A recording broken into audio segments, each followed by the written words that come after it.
Hey everyone, thanks for tuning in today. As I mentioned previously, I want content on this channel to be about anything and everything. Supporting local small businesses in the community is something I'm very interested in. Today, we're going to cover Strong Mind Fit. We have the founder Rachel Davis on today as our special guest. So let's get right into it. Hi, Rachel. How are you? Hey, Tony, I'm well. Thanks for having me. Of course, and thanks so much for taking the time to come on the podcast today. So we'll get right into the questions. That's okay. Sure. All right. So first and foremost, what got you into the fitness industry? What motivated you to get started? So in 2012, I had my son, and during the pregnancy, I gained almost 80 pounds. So I really was not into exercise before I had my son. I was like the yo-yo exerciser, trying all these different things, and it wouldn't stick. I just didn't enjoy anything. So I was not consistently exercising. But after my son was born, I was married at the time. My husband was in the Marine Corps, and we lived in North Carolina. So I don't know, maybe 2 weeks after my son was born, he got deployed. And I was alone in North Carolina, a new mom, and I decided to take that time to start eating better and focusing on myself and losing the baby weight, because I was very uncomfortable in my own skin, extremely. And I never really was comfortable in my own skin to begin with. So I started eating really clean. I had the opportunity, I was completely alone. My son was an infant, he wasn't eating food, so I could keep whatever kind of food in the house I wanted. And I started losing weight.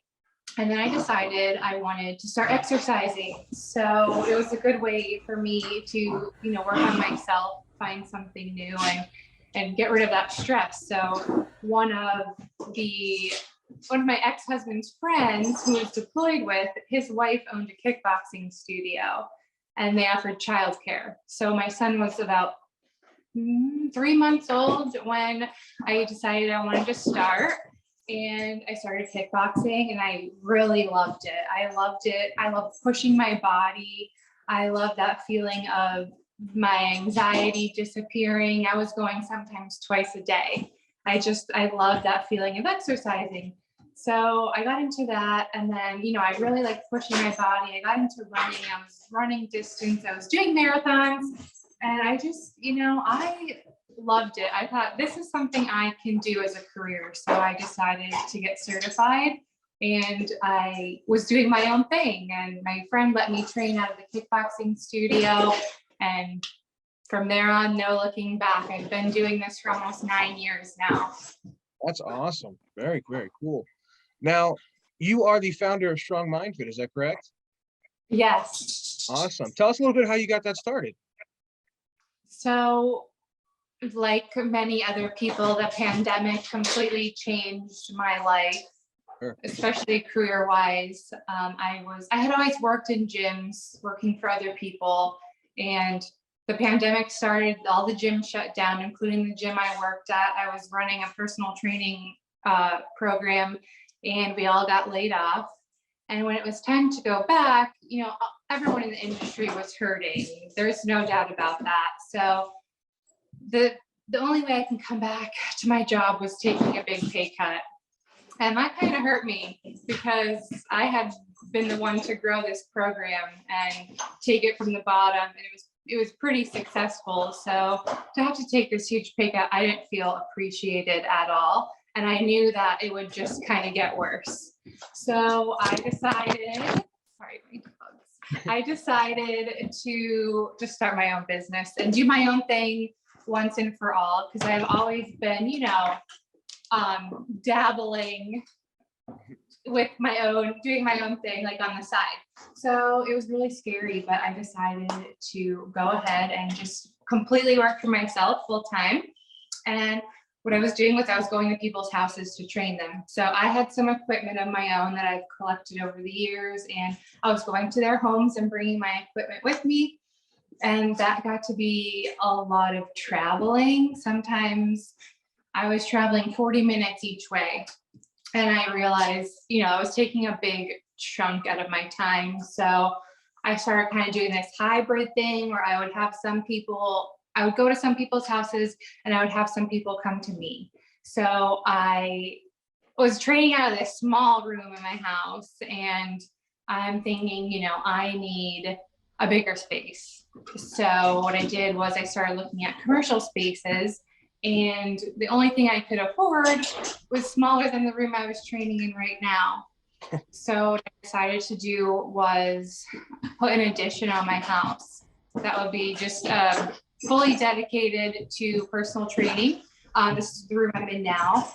And not only would it be, a low monthly cost, just having to take out a loan, but also it would add value to my property. So this room can kind of double as a nice living room or formal dining room. So I'm going to get that investment back, and all my clients love it. So I was trying to get away from traveling. Most of my clients were just coming here, which was nice, but I still found that people wanted that service with in-home personal training, and I did not have the time. So that's how Strong Mind Fit developed. It is in-home personal training. We do virtual.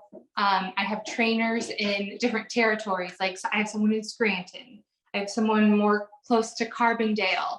I have someone locally, like can do Kingston, Wilkes-Barre, Plains. I have a trainer in Dallas. So one trainer is not going nuts driving. Sometimes, I remember when I was doing it, I was driving 100 miles a day sometimes. So not only can the trainers come to their house, but I know some people have been getting a little stir crazy. So a lot of our trainers have their own workout space at their home. Mm-hmm. So all our clients have options. You could do virtual, like Zoom, like we're doing. A trainer can come to your house, or you can go to the trainer's house. So I've kind of built this team that serves all of Northeastern Pennsylvania. And, we just have a lot of options for anyone. So we can train people however they would like. So that's how Strong Mind Fit was created. That's great. How many members of your team do you have currently? 5. 5. Well, okay. What kind of workouts can your clients expect? We pretty much do a lot of functional training. So the clientele that we are working with is, I want to say, more of like a general population that just want to be healthier. They want to lose some weight, but a lot of the times they just want to move better.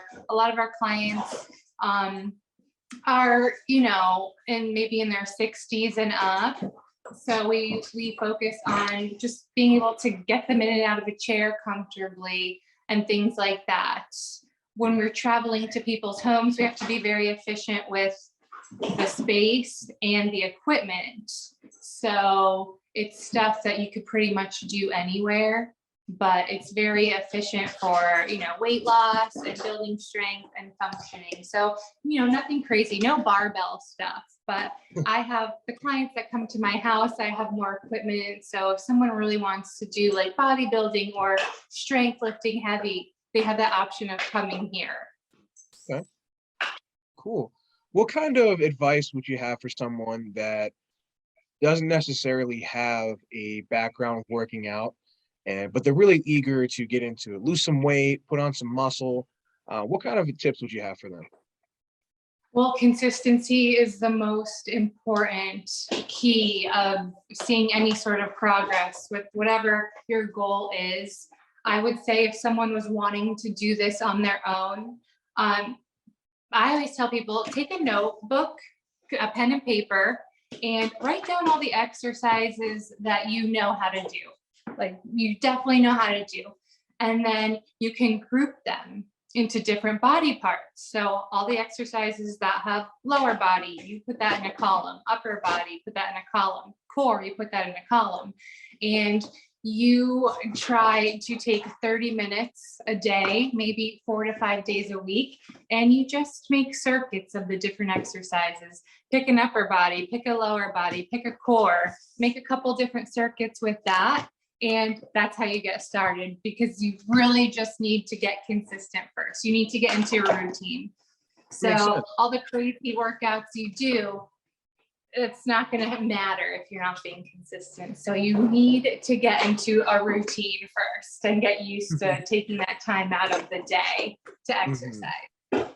Yeah, and just kind of piggyback off that, I'm certainly guilty of this. What about people that they start and stop? They might go to the gym consistently for a month, and they might take 2 months off. They just struggle to be that person that goes regularly enough to meet their goals.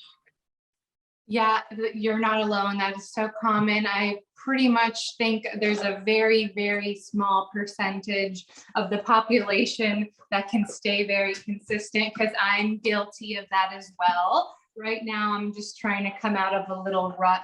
And that's why it's so important to not overwhelm yourself. Just say you're going to pick 3 or 4 days, write them down on a schedule, and do 30 minutes a day. Once you get that down, you can start doing more. But sometimes you need to trick your brain, because I will even say, I'm just going to do 10 minutes on the rower today. That's it. Usually I'll do more once I'm started, but getting started is the hardest part. So baby steps, don't overwhelm yourself.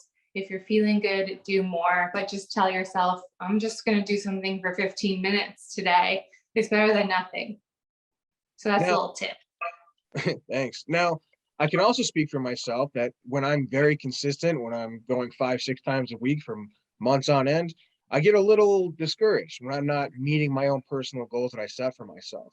What kind of tips would you have for someone in my situation? I would say reach out to a professional. It doesn't mean you have to hire them, but just ask for some advice.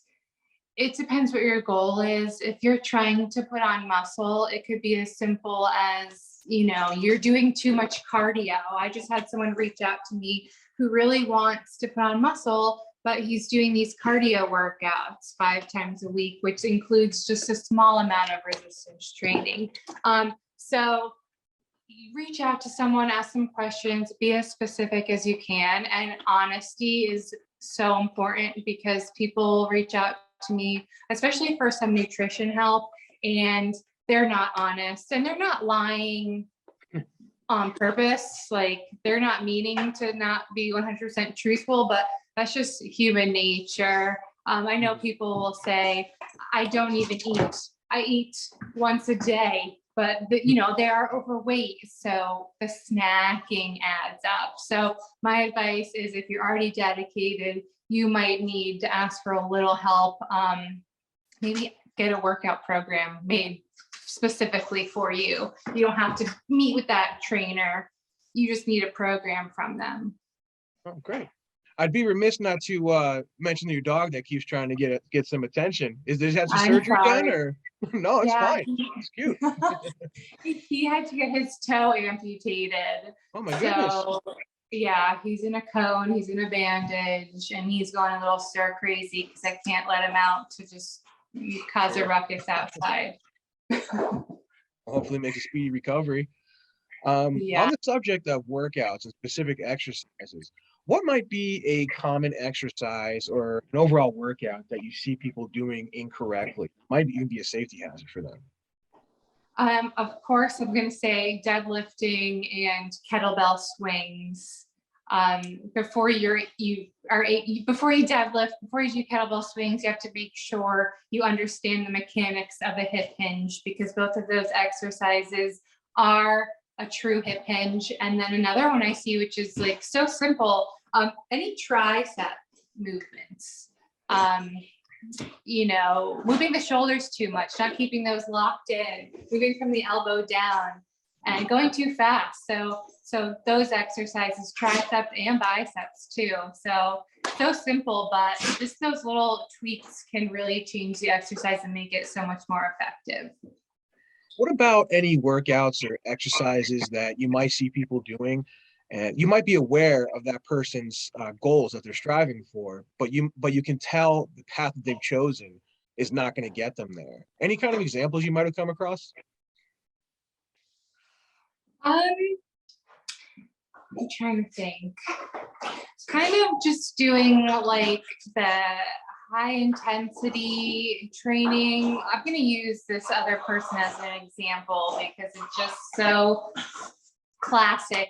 This person wants to put on muscle, really bulk up.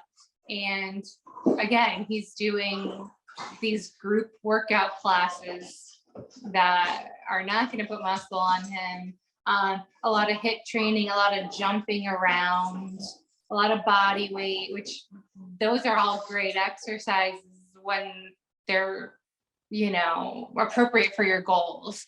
So I see a lot of people who, want to put muscle on, doing too much cardio. And then of course I see the people who want to lose weight just doing cardio, and that's not going to help reach your goals either, because if you're trying to lose weight, you do want some muscle on. So just walking on a treadmill, you're going to burn a significant amount of calories, but once you're done, you're done. When you're weightlifting, when you're putting it in circuits, when you're doing, some sort of high intensity training, your body burns calories days later because it's trying to recover. So both ends, just make sure you're doing, the appropriate workouts for your goals. It's not all about calories burned during the workout. Very good point. What advice would you have for someone that is interested in getting involved in the fitness industry, whether that just being a physical trainer or starting their own business like you did? Well, I have mentored people in the past, and I always say you need to work with a trainer yourself, at least for a couple months, just to see what it is like training with being on that receiving end, and then maybe shadowing trainers. I have people come in and let them shadow me because I work with such a diverse population. So I never worked with a trainer before I became one, and I wish I had, but it's all worked out in the end.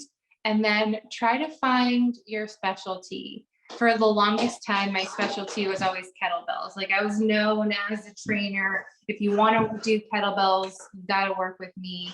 I don't use kettlebells as much, like not just kettlebells, but that's kind of what helped me become the trainer I am today, because I started working with this organization called Strong First. And not only was it just kettlebells, they taught you how to become strong using the kettlebell as a tool, using your body weight as a tool. And I learned so much about the human body and specifically strength training because of that. So when you can really dial in on what you're really passionate about, like get specific who you want to work with, what you're good at helping these clients reach, and then just dive into that, read books about it, get certifications about it, never stop learning about it, and become a master of that craft. So that is what really gets people from that next level of just being a certified personal trainer to being extremely good at their job and knowledgeable. Very good tips. Would you say that the certifications are easily attainable, or are they more difficult? There's all different sorts of certifications out there, but there's a couple that are, I don't want to say high end, but they're the most recognized organizations, like NASM, ACE. They're not easy. I've seen people fail them multiple times. I have both. I've had NASM and I've had ACE. The reason why I have ACE now is because I let my NASM run out. And that exam was so tough that I didn't want to take it again. So I would say NASM is like, if you have NASM, you're going to get a job anywhere. Same with ACE, but ACE is a little easier in my opinion. I don't know if it was because I already knew a lot of it, but I would go with those two. And I would say if, you don't have a ton of experience yet with exercising in the human body, I would go for ACE. Gotcha. And ACE is a little more affordable. Oh, gotcha. Okay. But there's other ones that you can take that day in an hour and you're certified, but most gyms won't recognize that. So just be careful on what you decide to go with. And you don't want to just be handed this piece of paper. You want to kind of know what you're doing. You're not going to know everything right off the bat, but you want to have a little bit of a base. Absolutely. Well, Rachel, I want to thank you again for taking the time out today. Before I let you go, why don't you tell everyone how people can find you for your services? Sure. I technically have two different business entities. So one is personal training by Rachel Davis, and that is just one-on-one training with me in my studio. I have a Facebook page. It's personal training by Rachel Davis.